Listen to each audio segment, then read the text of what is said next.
c'était un environnement qui est super fantastique en fait. Des cheminées, des cigognes qui caquettent à n'importe quelle heure de la journée. Ce qui est impressionnant, c'est ces vieux bâtiments qui sortent d'un autre temps, mais surtout ces arbres remarquables qui donnent en fait ce côté un petit peu nature à l'hôpital. Les vignes, pour la petite histoire, j'ai fait 14 ans de carcéral derrière moi. Et là, j'ai découvert les vignes.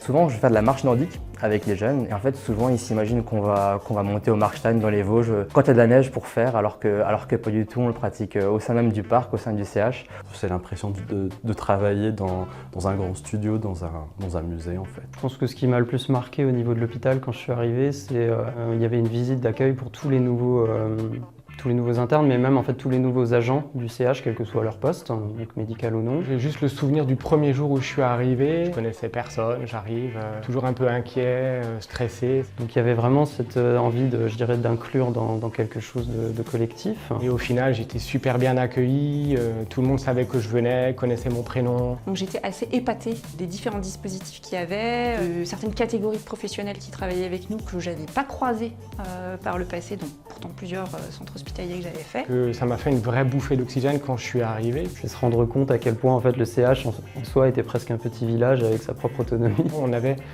beaucoup de liberté en tant qu'infirmier et de pouvoir décisionnel.